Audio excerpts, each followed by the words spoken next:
إن الله وملائكته يصلون على النبي يا أيها الذين آمنوا صلوا عليه وسلموا تسليما. Assalamualaikum warahmatullahi wabarakatuh. Waalaikumsalam warahmatullahi wabarakatuh. Innal hamdalillah nahmaduhu wa nasta'inuhu wa nastaghfiruh wa na'udzu billahi min shururi anfusina wa min sayyiati a'malina. May yahdihillahu fala mudilla lahu wa may yudlilhu fala hadiya lahu. Asyhadu an la ilaha illallah wahdahu la syarika lahu wa asyhadu anna Muhammadan 'abduhu wa rasuluhu la nabiyya ba'dahu. Ikhwani wa ikhwati rahimani wa rahimakumullah. Ajaban li amril mu'min. Sungguh menakjubkan perkara orang yang beriman. Inna amrahu kullahu khair. Karena semua perkaranya, semua urusannya itu khair. Inna asabahu sarra syakar fakana khairan lahu. Wa in asabahu dharra sabar fakana khairan lahu. Kenapa menakjubkan perkara seorang mukmin? Karena ada dua hal. Ketika ia diberi kesenangan, ketika ia diberi kelapangan, dia bersyukur. Fakana khairun lahu. Dan itu lebih baik baginya ketika dia diberi kelapangan, bersyukur. Wa in asabahu dharra sabar. Dan jika dia diberi kesempitan, jika dia dalam keadaan gundah gulana, kesedihan, dia bersabar. Fakana khairun lahu. Intinya dua. Ketika kita lagi dalam keadaan sarra, yakni kelapangan, dipenuhi dengan nikmat, bersyukur. La in syakartum la azidannakum. Dan jika kita dihadap dalam kesulitan, kegundahan, sabar, bersabar, dan itu khairun lahu. Ikhwani fillah rahimani wa rahimakumullah. Bersyukur pada Allah kita masih diberikan nikmat kesehatan, nikmat waktu luang, sehingga kita bisa berkumpul di majelis yang diberkahi Allah Subhanahu wa taala. Salawat dan salam semoga tetap tercurahkan kepada imam besar kita Muhammad bin Abdullah sallallahu alaihi wasallam dan kepada seluruh sahabatnya dan orang-orang yang tetap siqah meniti hidayahnya hingga akhir kiamat kelak. Ikhwani fillah rahimani wa rahimakumullah jami'an. Sini kita akan membahas tafsir dari surat Al-Ahqaf.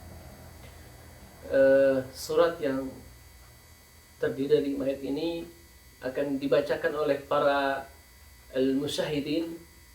Ya, kita mulai dari al-akh Maududi Mashudi. A'udzubillahi minasyaitonir rajim. Bismillahirrahmanirrahim. Ibda. Tabbat yada abi lahabi wa tabb. Kang tafsir lanjutkan. Ma aghna anhu maluhu wa ma kasab. Akmil. يصلى نارا ذات لهب وامرأته Akmil ba'di. حمالة الحطب في جيدها حبل من مسد. Sadaqallahu alazim. Ikhwani fillah rahimani wa rahimakumullah. Surat Al-Ahqaf atau juga disebut surat Al-Masad. Al-Ahqaf artinya itu dalam bahasa Arab, Al-Ahqaf artinya kalau api itu kalau sifatnya itu apa? Bergejolak. Api yang bergejolak itu lahap. Dan juga saking bergejolaknya itu warnanya putih, merah-merah keputihan, itu Al-Ahqaf. Dan api yang seperti itu lebih panas daripada api yang warna merah, seperti itu. Nah, di sini Allah membuka dengan kata tabbat yada abi lahabi wa tab. Mengapa Allah menggunakan kata tabba? Tabba itu dalam bahasa Arab kata yang kalau dimulai dari depan dan jika dibalik itu sama artinya jelek. Ya, tabba artinya celaka, binasa. Karena asal nuzulnya, jadi riwayat turun ayat ini ketika itu Nabi Muhammad pergi ke Bukit Sofa. Dipanggillah Bani Muthalib, Bani Hashim, Bani Quraisy, Bani Abduddar, dipanggil semua. Berkumpul manusia, berkumpul para saudaranya di bukit itu. Dan Nabi berkata, wahai anak keturunan saudaraku. Apa kalian percaya kalau aku kabarkan akan ada musuh di belakang bukit ini? Mereka berkata, ya kami percaya karena kami tidak pernah mendapatimu sebagai orang pembohong. Kau orang yang amin, orang yang jujur. Dan ini kesempatan bagi Nabi untuk memproklamasikan diri sebagai seorang Nabi. Maka dia menyatakan, sesungguhnya aku adalah Nabi dan utusan Allah, membawa kabar gembira dan peringatan bagi seluruh manusia. Maka salah satu orang maju dan berkata, ya Muhammad, alihada jama'tana, tabban laka ya Muhammad. Abu Lahab, ya pamannya sendiri, maju dan berkata, wahai Muhammad, apa karena ini kamu mengumpulkan kami? Celaka kau Muhammad. Turun ayat tabbat yada Abi Lahab wa tab. Turun ayat. Celakalah, binasalah kedua tangan Abu Lahab, dan sungguh memang telah binasa dan celaka. Tabbat yada, Allah menggunakan kata tangan. Iya, itu tangan. Pada tangan. Mengapa kalau terjemahannya celakalah kedua tangan Abu Lahab? Kenapa menggunakan tangan? Kenapa enggak semuanya, badannya, mukanya, atau bibirnya, mulutnya? Kenapa tangan? Nah, kalau kita artikan dalam Al-Quran, celakalah kedua tangan Abu Lahab. Apakah artinya yang celaka cuma tangannya saja? Tidak. Ini adalah majas bahasa Arab. Luasnya bahasa Arab. Maksudnya tangan adalah amalnya. Jadi kalau kita sering dengan orang Arab, misalnya para pekerja, itu biasanya disanjung. Misalnya dia telah melakukan pekerjaan yang bagus, dipuji orang-orang Arab, salimat yadak, taslam yadak. Artinya apa? Terpuji amalanmu. Nah, jadi ya, itu maksudnya amalnya. Binasalah amalan Abu Lahab. Dan di sini Allah menggunakan Abu Lahab. Abu Lahab itu bukan nama aslinya. Ada yang tahu nama aslinya? Abu Lahab. Nama aslinya Abdul Uzza. Abdul Uzza bin Abdul Muttalib. Jadi Abu Lahab itu dinamakan Abu Lahab. Abu itu kan kunyah. Jadi nama itu dalam bahasa Arab ada 3. Ada kunyah, ada isim, ada laqab. Nama kayak nama biasa. Ada Yazid, ada Tafsir, ada Mas'ud, itu nama. Kalau kunyah itu panggilan. Biasanya orang Arab senang terpuji dipanggil Abu Zakir, Abu Anam, Abu Muhammad, itu pujian bagi orang Arab. Sopan manggilnya. Ya Abu Abdullah, ya Abu Rayyan, ya Abu Hamzah, itu suatu pujian. Dan laqab itu gelar. Isinya gelar. Nah, di sini Allah menggunakan Abu Lahab. Abu Lahab itu pujian sebenarnya. Jadi sejarahnya, mengapa orang Arab menamai dia Abu Lahab? Jadi Abu Lahab dalam sejarahnya itu terkenal sebagai seorang yang tampan, orang yang ganteng, yang good looking. Saking tampannya, muka itu putih bagaikan api yang bergejolak. Saking tampannya, dinamailah Abu Lahab. Padahal dia nggak punya anak namanya Lahab. Anak dia namanya Utbah Utaibah. Dinamakan Lahab karena ketampanan wajahnya, keputihan wajahnya. Dinamakan Abu Lahab. Ya, jadi kunyah itu pujian sebenarnya. Jadi kita ini kalau mau senang dipanggil kunyah itu lebih bagus. Ya, kita punya anak namanya Zakir, Abu Zakir, bagus, pujian. Abu Anam, ya, Abu Miftah, Abu Hanif, itu pujian. Dan orang yang dipanggil itu senang dengan panggilan tersebut. Nah, di sini Allah memanggil kata Abu Lahab. Bukan Abdul Uzza, namanya kan Abdul Uzza, tapi Allah menamainya Tabbat yada Abi Lahab wa tab. Kenapa Abi Lahab? Abi Lahab kan pujian. Artinya orang yang tampan, orang yang ganteng. Ya kan? Banyak orang Arab, para sahabat yang terkenal justru bukan dengan namanya, dengan kunyahnya. Misal Abu Bakar, itu kunyah. Namanya siapa aslinya? Ada yang tahu? Abu Bakar As-Siddiq. Ada tahu nama Abu Bakar As-Siddiq aslinya? Nggak tahu. Tahu. Itu kunyah bukan nama aslinya. Ada yang tahu? Orang Saudi banyak pakai kunyah. Abu. Abu Bakar tuh bukan nama asli. Nama aslinya siapa? Turun. Salah. Abdullah bin Abi Quhafah nama aslinya. Ya. Ada lagi sahabat yang masyhur terkenal bukan dengan nama aslinya, seperti Abu Hurairah. Kenal Abu Hurairah? Tahu? Pada kenal Abu Hurairah?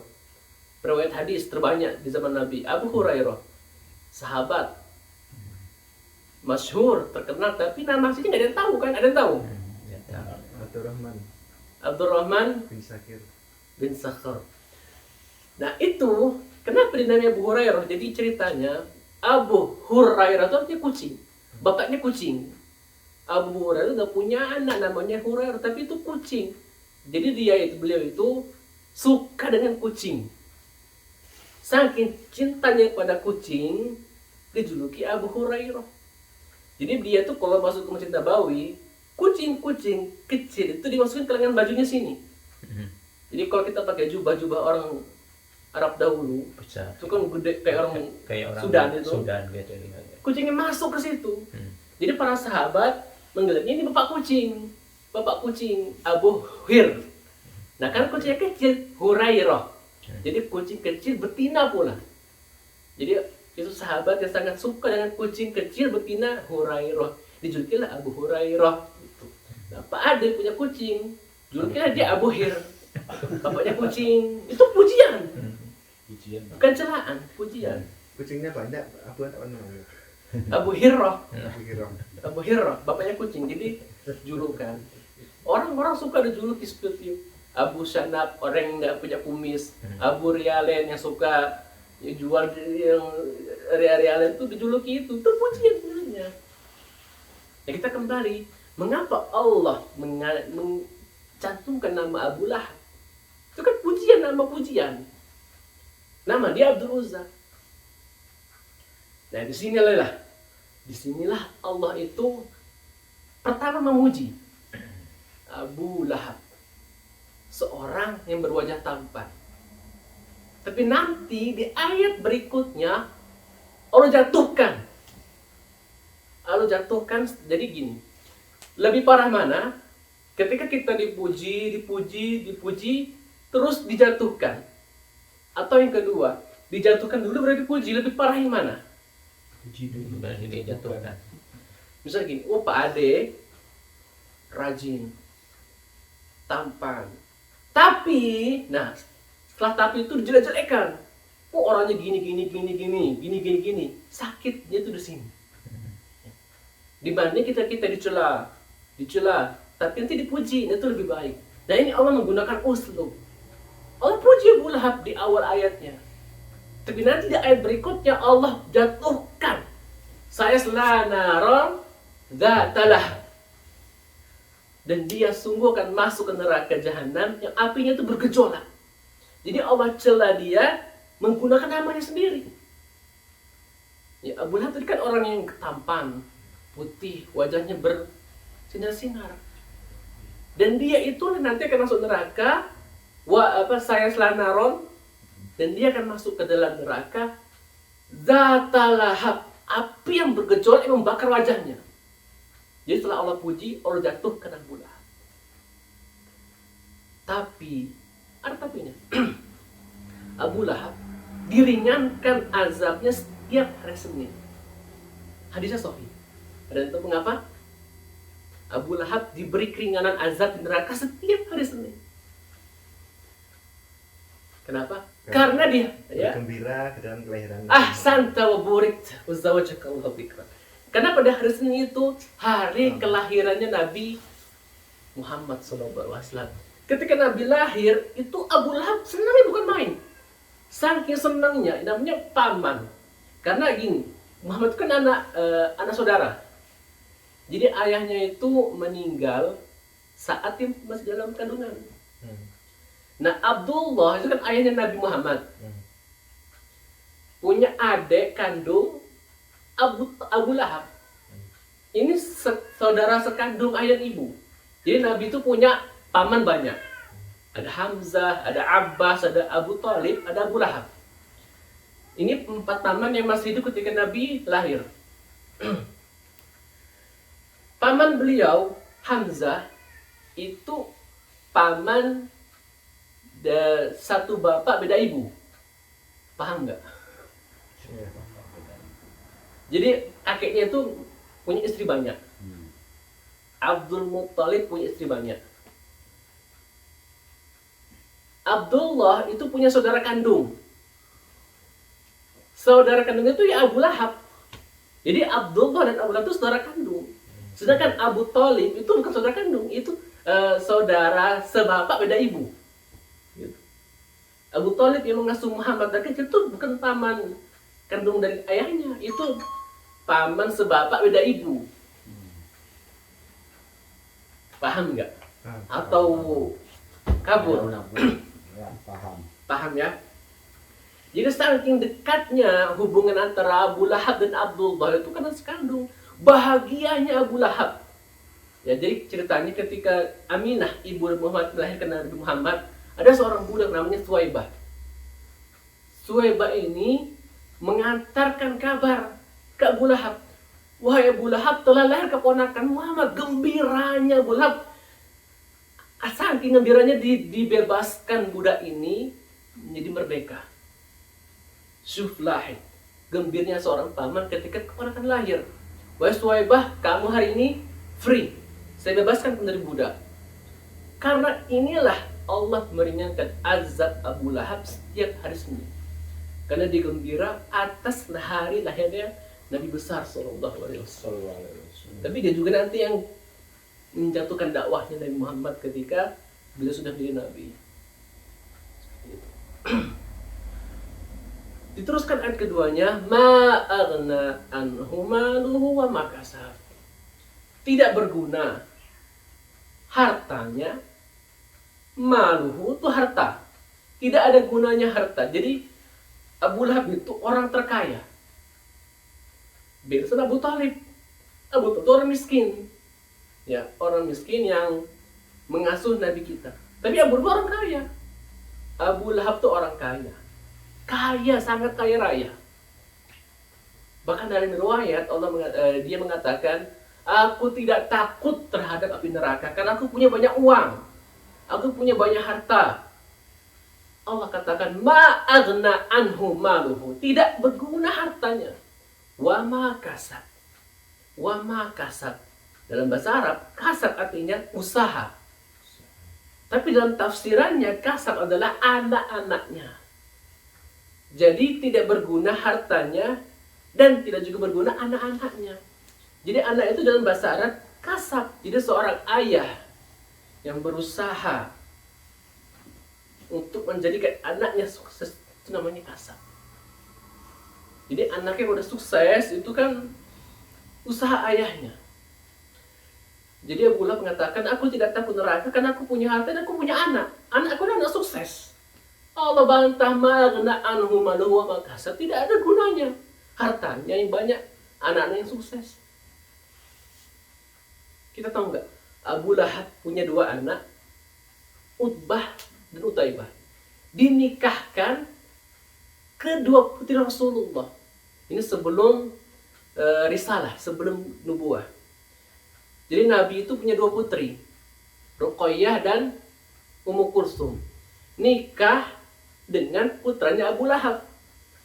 Ruqayyah dengan Utbah, Ummu Kulsum dengan Utaibah. Ketika turun tadi ayat tabat yada Abi Lahab wa tab, Abu Lahab mengatakan kepada anaknya, ceraikan anaknya Muhammad. Diceraikan. Akhirnya apa? Nabi menikahkan putrinya tadi itu yang Ruqayyah dengan sahabat terbaik, Utsman bin Affan radhiyallahu anhu. Dan Ummu Kulsum pun nanti menikah dengan Utsman bin Affan radhiyallahu anhu. Allah ganti dengan lebih baik, penghuni surga Utsman bin Affan. Ayat ketiga, saya selana Raudatul Lahab. Abu Lahab tadi itu yang sombongnya yang melawan dakwah Rasul akan masuk ke dalam neraka yang sifatnya apa? Apinya bergejolak. Jadi api itu udah mulai panas, merahnya itu udah memutih, itulah api yang akan menyiksa Abu Lahab. Na'udzubillah min dzalik. Semua kita dijauhkan dari azab seperti itu. Ayat berikutnya, wa imra'atuhu apa Pak ini? Hammalatul hatab. Dan istrinya pembawa kayu bakar. Dalam Al-Quran disebutkan wa imra'atuhu, bukan zaujatuhu. Iya kan? Kenapa? Nggak zaujah. Kenapa kata imra'ah? Beda dalam bahasa Arab. Zaujah beda dengan imra'ah. Kalau zaujah itu untuk perempuan yang muslimah, yang suaminya muslim, istrinya muslim. Wa imra'atuhu untuk perempuan yang tidak muslim, atau suaminya yang tidak muslim. Seperti ketika Allah mengatakan istri Fir'aun, bukan zauji Fir'aun. Wa imra'atu Fir'aun. Karena suaminya orang musyrik. Nah, Abu Lahab demikian. Wa imra'atuhu bukan zaujatuhu. Karena apa? Musyrik Abu Lahabnya. Hammalatul hatab. Pembawa kayu bakar. Di mana? Di neraka. Membawa kayu bakar. Kenapa? Karena di dunia dia membawa kayu bakar untuk membakar lahan dakwah Rasulullah Sallallahu Alaihi Wasallam. Siapa istrinya? Ada yang tahu? Ada yang tahu? Istri Abu Jahal? Abu Jahal wa Abu Lahab. Abu Lahab. Serupa. Lupa. Nggak dengar. Pernah dengar? Cari tahu istri Abu Lahab? Tidak tahu. Istri Abu Lahab itu dalam sejarahnya wanita tercantik dari Bani Umayyah. Jadi suaminya Abu Lahab itu orang terganteng, istrinya orang tercantik. Jadi perpaduan yang serasi, ganteng dan cantik. Dinamakan Ummu Jamil. Ya, Ummu Jamil. Itu bukan namanya Arwa binti Harb. Arwa binti Harb. Ada sahabat namanya bin Harb. Siapakah dia? Abu Sufyan bin Harb. Yaitu adiknya. Arwa binti Harb dijuluki Ummu Jamil karena kecantikannya, keelokannya dijuluki Ummu Jamil. Tadi kunyah, julukan sebagai ibunya yang memiliki wajah manis. Tapi wajah nggak berguna, wajah tak bermanfaat. Masuk neraka membawa kayu bakar. Fi jidha hablum min masad. Dan di lehernya ada pengikat. Tali. Iya, tali yang membakar dia. Nauzubillah. Ini satu keluarga, satu keluarga yang Allah berikan dan Al-Quran untuk kita pelajari. Sosok keluarga yang harus kita jauhkan sifat-sifatnya. Karena mengapa?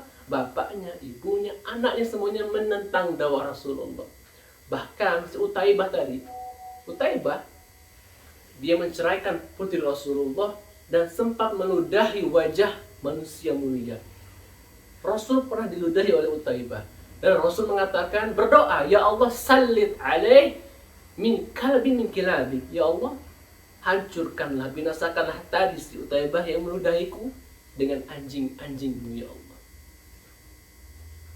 Dan terbukti doa Rasulullah. Saat Utaibah melakukan perniagaan ke Syam, ketika dia lagi tidur, Allah kirimkan singa yang memakan tubuh Utaibah. Rasul minta apa pada Allah? Supaya digigit anjing, Allah kirimkan singa. Nggak nanggung doa Rasul. Mintanya apa?